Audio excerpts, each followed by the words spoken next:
사도신경으로 우리의 신앙을 고백하겠습니다.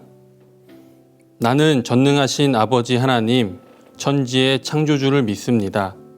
나는 그의 유일하신 아들, 우리 주 예수 그리스도를 믿습니다. 그는 성령으로 잉태되어 동정녀 마리아에게서 나시고 본디오 빌라도에게 고난을 받아 십자가에 못 박혀 죽으시고 장사된 지 사흘 만에 죽은 자 가운데서 다시 살아나셨으며 하늘에 오르시어 전능하신 아버지 하나님 우편에 앉아 계시다가 거기로부터 살아있는 자와 죽은 자를 심판하러 오십니다. 나는 성령을 믿으며 거룩한 공교회와 성도의 교제와 죄를 용서받는 것과 몸의 부활과 영생을 믿습니다. 아멘. 사랑과 은혜가 충만하신 하나님, 부족한 저희에게 믿음을 주셔서 이 시간 하나님 앞에 예배드리게 하시니 감사드립니다. 나무들은 때를 따라 가지를 뻗어 과실을 맺고 하늘을 나는 새들은 나뭇가지에 깃들어 보금자리로 삼고 맺힌 과실을 양식 삼아 살아갑니다. 한 주를 돌아보니 나무와 같이 때에 따라 성장하는 믿음과 새와 같이 은혜에 자족하는 그러한 넉넉한 마음이 없었고 주어진 하루 속에서 하나님의 섭리를 깨닫지 못한 채 그저 눈에 보이는 것이 전부인 것처럼 다시 또 죄 속에 살아왔음을 고백합니다. 알고 있으나 행하지 못하는 부족한 저희를 긍휼히 여겨주시고 저희의 죄를 용서하여 주시옵소서. 예수 그리스도의 마음을 품으라는 말씀에 따라 살아가는 고등부가 되어 세상의 어떠함에도 저희의 지혜가 아닌 오직 하나님의 말씀을 통하여 하나님을 알게 하여 주시고 전심으로 찾게 하여 주시고 주님을 닮아가게 하여 주시옵소서. 이 시간 김영웅 전도사님의 영역간의 강건함과 지혜를 허락하여 주시고 성령의 인도하심에 따라 주님의 말씀이 선포되어질 때에 성령의 은혜가 충만한 시간 되게 하여 주시옵소서. 모든 예배의 순서와 저희의 마음을 하나님께 올려드립니다. 이 모든 말씀 살아계시고 역사하시는 예수 그리스도의 이름으로 기도드립니다. 아멘.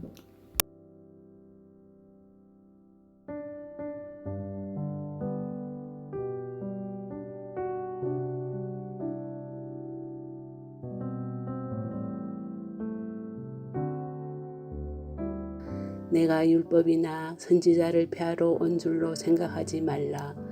폐하러 온 것이 아니요 완전하게 하려 함이라. 진실로 너희에게 이르노니 천지가 없어지기 전에는 율법의 1.1획도 결코 없어지지 아니하고 다 이루리라. 그러므로 누구든지 이 계명 중에 지극히 작은 것 하나라도 버리고 또 그같이 사람을 가르치는 자는 천국에서 지극히 작다 일컬음을 받을 것이요 누구든지 이를 행하이며 가르치는 자는 천국에서 크다 일컬음을 받으리라. 내가 너희에게 이르노니 너희 의가 서기관과 바리새인보다 더 낫지 못하면 결코 천국에 들어가지 못하리라.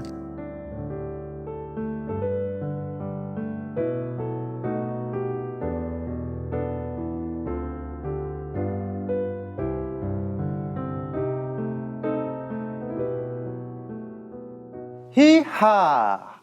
할렐루야! 사랑하는 우리 중고동 여러분, 한 주간도 잘 지내셨나요?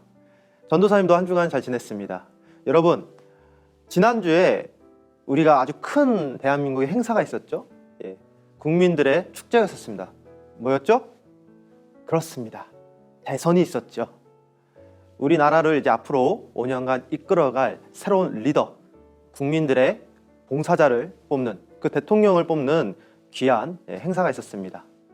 이 선거는요, 우리 국민들에게 주어진 특권이자 의무입니다. 그리고 이 선거는 우리가 가지고 있는 투표권이라고 하는 이 한표는 헌법, 법에서 우리에게 준 권리이죠. 그래서 오늘은 여러분들한테 법에 대해서 좀 이야기를 하고 설교를 들어가고자 합니다. 흔히 우리나라를 법치 국가라고 하죠. 말 그대로 법에 의한 통치가 이루어지는 나라라는 뜻입니다. 그렇습니다. 우리나라는 헌법에 의해 구성된 나라이고 그 속에 소속된 우리는 나라에서 정해준 법의 영향을 받으며 살아가죠. 잠시 우리의 삶을 돌아볼까요? 나의 삶 가운데 법이 적용되지 않는 것들이 얼마나 있습니까? 거의 없죠. 일단 여러분들이 청소년이라 분류하는 그 기준 자체도 실은 법에서 정한 기준이죠. 법에서 여러분들은 청소년이야 라고 했기 때문에 여러분들은 청소년이 된 겁니다. 이미 여러분들은 법 안에 살고 있는 거죠. 여러분들이 학교를 가는 이유 또한 마찬가지입니다. 아, 학교 가기 싫다. 내가 왜 학교를 가야 되지? 법에서 그렇게 하라고 하니까 가는 겁니다. 물론 특수한 예외의 사람들도 있지만 거의 대부분은 학교를 갑니다. 여러분들뿐만 아니라 성인이 된 저 또한 늘 법에 접촉하면서 살아가요. 오히려 여러분들보다 더 많이 법에 접촉이 되는 것 같습니다. 올해 들어서 교통법이 강화되어가지고 이제 보행자 신호 시 차량이 우회전할 때 과태료를 매기기 시작했습니다. 운전을 하는 전도사님 입장에서는 이 법은 저의 자유를 통제하는 그런 불편한 것이죠. 내가 원치 않아도 지켜야 합니다. 왜죠? 강제성이 있기 때문이죠. 여러분들에게 여쭤봅니다. 여러분들은 이 법이라는 개념에 대해서 어떠한 반응을 가지십니까? 긍정적이십니까? 부정적이십니까? 우리 인간들은요, 자유를 갈망하고 자유가 없는 삶을 매우 불편해하죠. 그렇게 어떤 분들에게는 이 나를 통제하는 법이 참 무겁고 갑갑하게 느껴지기도 합니다. 여러분들 살면서 한번 느껴보세요. 학교에서 여러분들 그 법으로, 규정으로 여러분들 두발 자유, 옷도 자유하지 못하게 하고 이제 심하기로도 이제 정해주고 답답하죠? 자유가 없으면 답답한 겁니다. 그런데 반대로 우리가 좀 뒤집어서 우리의 삶의 현장 속에서 의도치 않게 갈등과 문제가 발생했을 때 여러분들 어떻습니까? 우리 드라마 같은 데에서 또는 우리 어른들이 문제가 발생했을 때 제일 먼저 뭘 찾을 것 같아요? 부모님? 친구? 누구요? 경찰. 맞아요. 경찰을 먼저 찾잖아요. 왜 경찰을 먼저 찾습니까? 이 법에 대해서 부정적인 사람들조차도 대부분 이런 말을 주로 합니다. 아, 이 사람 대화가 안 통하는구만. 우리 법대로 합시다. 법. 우리 재판장에서 한번 시비를 한번 갈아봅시다. 때로는 나를 통제하는 이 법에 대해서 우리는 신뢰하고 옳고 그름의 기준을 삼을 때가 정말 많지 않습니까? 그렇게 저는 이런 질문을 하게 되었죠. 아, 도대체 법이란 무엇일까? 법의 본질은 무엇일까? 나름 생각을 해보고 또 법에 대해서 좀 공부를 했습니다. 이 법은 사전적으로 사회의 질서와 사회 구성원의 공공의 이익을 위해 약속한 최소한의 사회적 규범 또는 관습을 말한다고 해요. 법, 참 의미와 목적이 좋지 않나요? 사회 질서와 공공의 이익을 위한. 그렇게 더 많은 법이 있다면 사회는 더 좋아질 것이라고 생각을 하게 되죠. 정말 그럴까요? 다시금 여러분들에게 질문을 드리겠습니다. 여러분들이 느끼기에는 도덕이 더 상위의 개념 같아요? 아니면 법이 더 상위의 개념 같습니까? 아, 너무 어렵죠? 아, 전사님 왜 갑자기 도덕 얘기를 하세요? 여기가 뭐 도덕 수업 시간도 아닌데. 근데 설교를 위해서 좀 필요하니까 여러분들 한번 생각을 해주시면 좋겠어요. 도덕이 더 높을까요? 법이 더 높을까요? 아마 대부분 사람들은 도덕보다는 법이 더 상위 개념이라고 많이들 생각할 거예요. 왜 그럴까요? 아마도 법은 강제성이 있기 때문이죠. 지키지 않으면 제재가 들어오기에 지키지 않아도 아무런 불이익이 없는 도덕보다는 법이 더 우선시 된다고 우리는 착각할 때가 있습니다. 그러나 우리의 생각과 다르게 팩트는 법보다 도덕이 더 상위의 개념이라는 것이죠. 도덕이란 무엇일까요? 쉽게 표현하자면 이런 겁니다.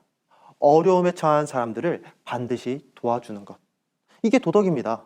그러나 법은 어려움에 처한 사람을 도와주라는 이 법령이 없다면 지키지 않아도 됩니다. 때문에 우리는 법을 잘 지키고 살아간다고 해서 그 사람이 무조건적으로 도덕적인 사람이라 평가할 수 없는 것이죠. 그렇다면 도덕의 본질은 무엇일까요? 이 동양 철학에서는요, 이 도덕의 본질을 인으로 봤습니다.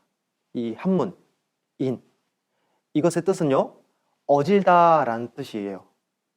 어질다라는 것, 어질인. 이 어질다라는 것은요, 측은지심으로 우물에 빠진 아이를 보고 불쌍한 마음이 드는 것과 같다고 합니다. 불쌍한 마음을 품는다. 이는 우리 기독교에서도요, 매우 유사한 단어가 있어요. 그게 무엇이냐면요, 바로 궁휼한 마음을 뜻하죠. 불쌍히 여기는 마음. 이 사람의 아픔과 처지를 공감하고 슬퍼하고 같이 눈물을 흘리는 사랑. 그 사랑이 중심이라는 것입니다. 반면 법이란 무엇이었죠? 사회 구성원의 공공의 이익을 위해 약속한 최소한의 사회적 규범. 즉 사랑이라는 큰 개념 속에서 최소한 야, 최소한 너희들이 이것만큼 지켜야 하지 않겠냐라고 정한 것이 바로 그 규범이 바로 법이라는 것입니다. 그렇기에 도덕과 윤리를 연구하는 많은 학자들이 공통으로 주장하는 것이 있습니다. 오늘날 법이라는 이 개념이 존재하기 위해서는 먼저 도덕이 있어야 한다는 것이죠. 그런데 이를 반대로 한번 생각해 보면 도덕보다 법이 우선시되는 사회를 우리는 무엇으로 보아야 할까요? 나의 일상 가운데 사소한 갈등까지도 법을 통해서만 해결돼야 하는 그런 사회는요, 결코 아름다운 사회가 아닙니다. 이는 그 사회의 도덕이 무너졌다는 것이고요, 사회 전반이 부패하고 일그러졌다는 증거입니다. 때문에 우리는 법이 우선시되는 사회가 아니라 도덕이 우선시되는 사회를 지향해야 하죠. 그런데 이 도덕이 있기 위해서는, 여러분, 이 도덕이 있기 위해서는 무엇이 존재해야 할까요? 흔히 우리가 알고 있는 긍휼한 마음을 품는 이 도덕은 어디서부터 유래되어 정립된 가치일까요? 많은 이 도덕을 연구하는 사람들이 이를 종교의 신앙에서 왔을 것이라고 보고 있습니다. 이것은 인간을 향한 긍휼한 사랑을 품으신 하나님이 계셨기에, 하나님께서 우리에게 사랑을 보여주셨기 때문에 이게 사랑이구나, 이게 하나님께서 인간에게 베푸신 긍휼한 마음이구나, 우리가 알게 되는 것이죠. 사랑을 통해서 어려움에 처한 이들을 불쌍히 여기고 우리가 도와줄 수 있는 것이죠. 이를 기억하시면서 오늘 본문 말씀을 함께 보도록 하겠습니다. 미안하다, 이 얘기하려고 지금까지 어그로 끌었다.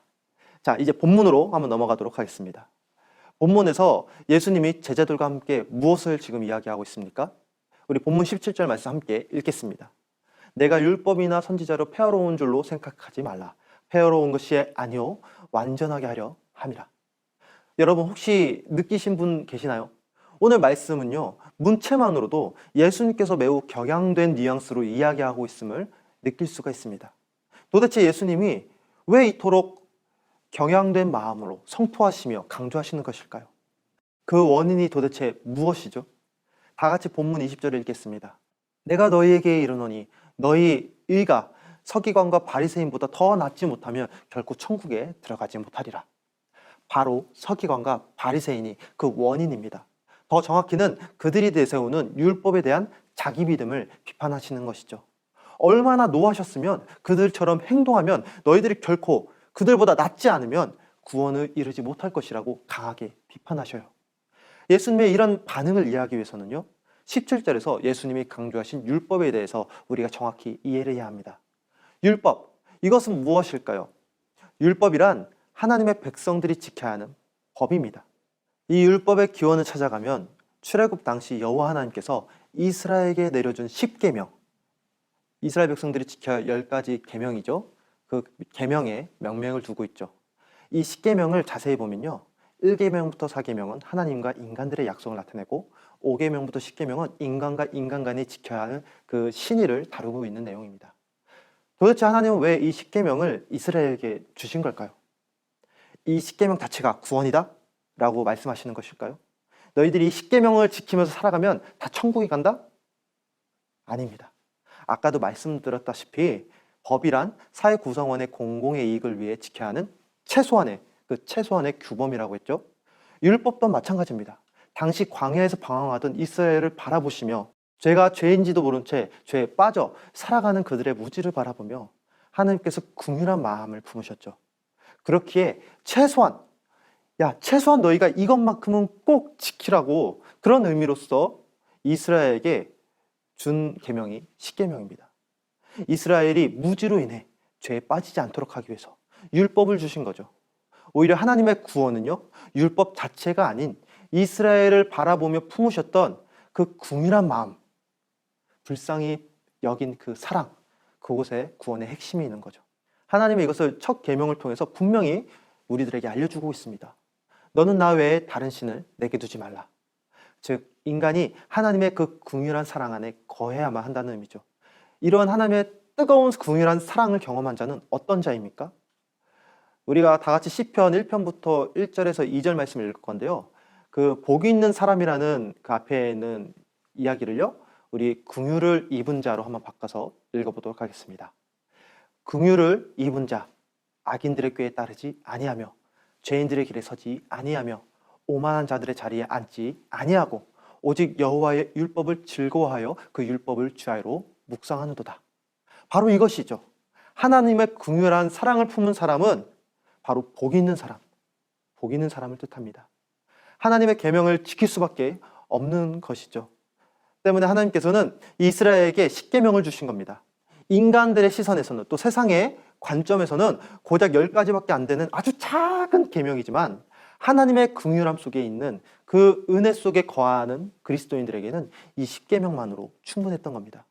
이처럼 하나님의 진리는 어려운 것이 아니에요. 너무 간단명료하죠.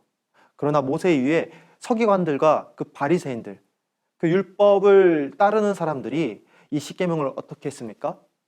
하나님의 이 십계명을 613가지의 율법으로 늘려버립니다. 제사법만 300가지로 세분화시키죠. 그들 나름대로 의도는 좋았어요. 하나님을 더 잘 믿어보겠다고, 내가 더 거룩해지겠다고 세분화한 그 율법으로 인해 여러분, 예수님 당시의 이스라엘 사회는 어떠했나요? 613가지의 율법에 의해 정의롭고 공평한 그런 사회가 되었나요? 그들 스스로가 하나님 앞에 더욱 거룩해졌습니까? 아니요. 오히려 이스라엘은 피폐해졌고 긍휼함은 말라버린 그런 삭막한 사회가 되지 않았습니까? 하나님의 긍휼하심은 없고 오직 이 율법을 지켰는가 못 지켰는가에 대한 평가와 정죄만이 남게 되었습니다. 그것을 가지고 서기관들과 바리새인들은 무엇을 했죠? 그들은 율법 자체를 우상화하고 오직 자신들만이 하나님에게 선택받은 거룩한 백성이라는 그 교만에 빠져 정작 하나님의 긍휼함이 필요한 과부와 고아 그리고 병든자들을 향해 착취를 자행했고 부정하다고 그들을 모멸과 멸시의 시선으로 손가락질하지 않았습니까? 하나님의 사랑을 말로서만 외치는 그들의 외식함으로 인해 정작 죄인들을 향한 하나님의 그 한없는 끝이 없는 온전한 사랑이 가려져 버렸기에 예수님께서는 지금 오늘 말씀에서 분노하신 거죠. 이에 예수님께서 다시 한번 강조를 합니다. 내가 율법을 폐하러 온 것이 아니오 완전하게 하려 함이라. 율법을 1.1회 결코 없어지지 아니하고 다 이루리라. 완전하게 하려 함이란 613가지 율법을 내가 철저히 지킨다라는 그런 의미가 아닌 율법에 가려져 있던 진정한 하나님의 사랑을 이루시겠다는 의미입니다. 이 선언을 가리켜 예수님의 성육신을 가리킨다고 볼 수 있죠. 우리 사랑하는 여러분, 예수님을 가리켜 우리 복음에서는요, 말씀이 육신이 되어 우리 가운데 거하시는 분이라고 말하고 있습니다. 이를 가리켜 성육신이라고 하는데 여러분들은 이 성육신이라는 단어를 들으면 어떤 느낌이 드시나요? 성스러운 육신? 참 듣기는 좋아 보입니다. 그러나 이 성육신이란 철저히 자신을 포기하는 것입니다. 너희 안에 이 마음을 품으라. 곧 그리스도 예수의 마음이니 그는 근본 하나님의 본체시나 하나님과 동등됨을 취할 것으로 여기지 아니하시고 오히려 자기를 비워 종의 형체를 가지사 사람과 같이 되셨고 또는 본체 사람의 모양으로 나타나사 자기를 낮추시고 죽기까지 복종하셨으니 곧 십자가에서 죽으심이라. 그렇습니다. 성육신이란 하나님과 동등됨을 취하는 것이 아닌 오히려 자기를 비워 종으로 오신 것을 의미합니다. 하나님이 죄인인 인간과 같은 육신을 가지고 오시는 것은요, 매우 치욕적인 것입니다.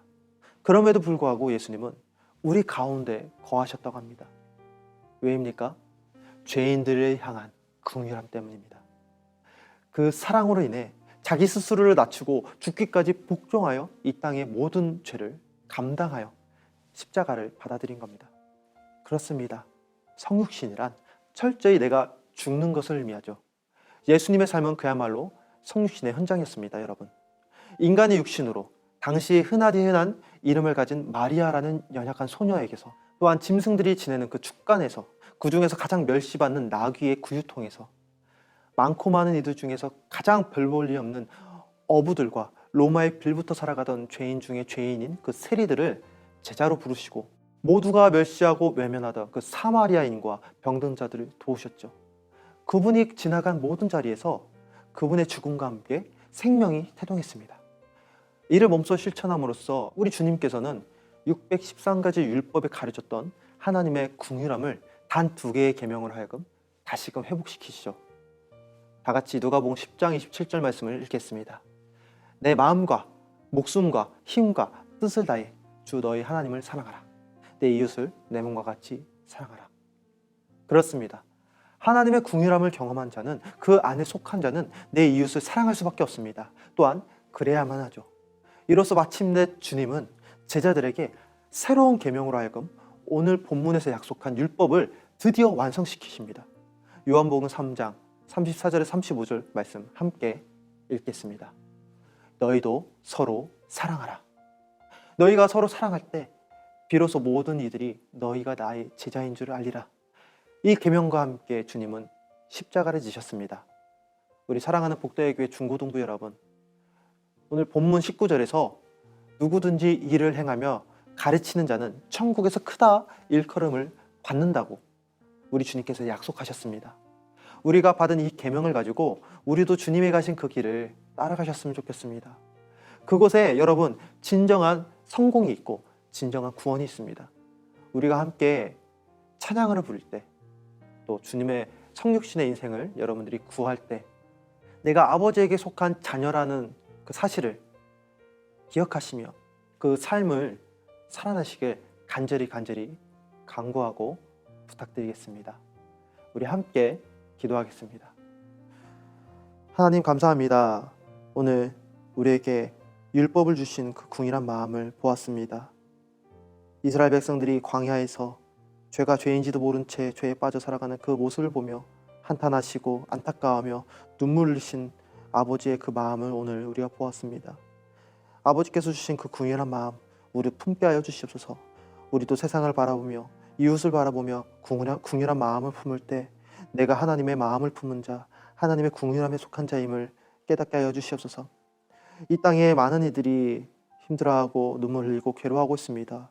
저 먼 우크라이나의 땅에서는 지금도 우리와 같은 생명들이 죽어가고 있습니다. 그들의 마음을 위로해 주시옵고 저 땅에도 주님의 궁일한 마음이 피어나 이 전쟁이 멈추게 하여 주시옵소서. 주님께서 우리의 삶을 인도하시고 나의 마음을 주님께서 위로하심을 우리가 압니다. 믿습니다. 주님, 우리의 삶을 아름답게 이 궁일한 마음을 세상에 전하는 사명자로서 우리가 감당할 수 있도록 우리의 성령의 인도하심으로 이끌어 주시옵소서. 주님께서 언제나 함께함을 믿사하며 이 모든 기도 우리 주 예수 그리스도의 이름으로 기도드리옵나이다. 아멘. 주기도문으로 예배를 마치겠습니다. 하늘에 계신 우리 아버지, 아버지의 이름을 거룩하게 하시며 아버지의 나라가 오게 하시며 아버지의 뜻이 하늘에서와 같이 땅에서도 이루어지게 하소서. 오늘 우리에게 일용할 양식을 주시고 우리가 우리에게 잘못한 사람을 용서해 준 것 같이 우리 죄를 용서하여 주시고 우리를 시험에 빠지지 않게 하시고 악에서 구하소서.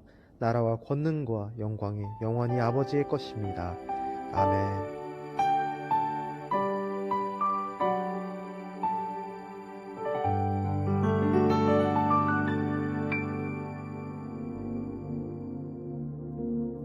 평화의 왕이신 하나님 아버지, 간절한 마음으로 우크라이나를 위해 기도합니다.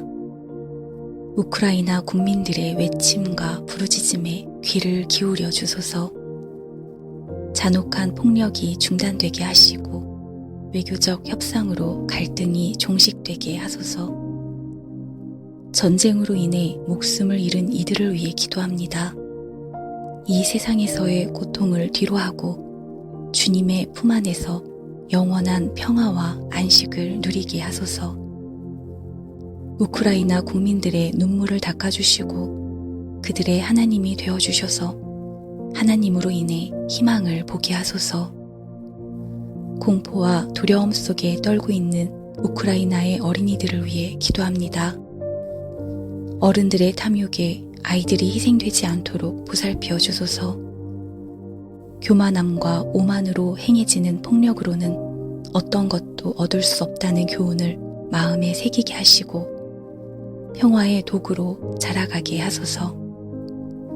우리 모두가 매 순간 그들의 평화를 위해 간절한 기도와 금식으로 연대하게 하소서. 우리의 치료자 되시는 하나님, 산불 화재로 인해 고통 가운데 있는 이웃이 있습니다. 삶의 보금자리를 잃고 두려움과 공포 속에 있는 이들과 함께 해주시고 모든 상황이 속히 회복되어 일상의 삶으로 돌아가게 하옵소서. 하나님의 호흡으로 지음받은 모든 만물들이 인간의 탐욕과 제약으로 인하여 고통당하지 않게 하시고 하나님의 자녀들을 통해 고치시고 회복시키시는 하나님의 사랑이 세상 가운데 흘러가게 하소서. 하나님의 뜻이 하늘에서와 같이 땅에서도 이루어지기를 간구하오며 모든 만물의 주인 되신 예수 그리스도의 이름으로 기도드립니다. 아멘.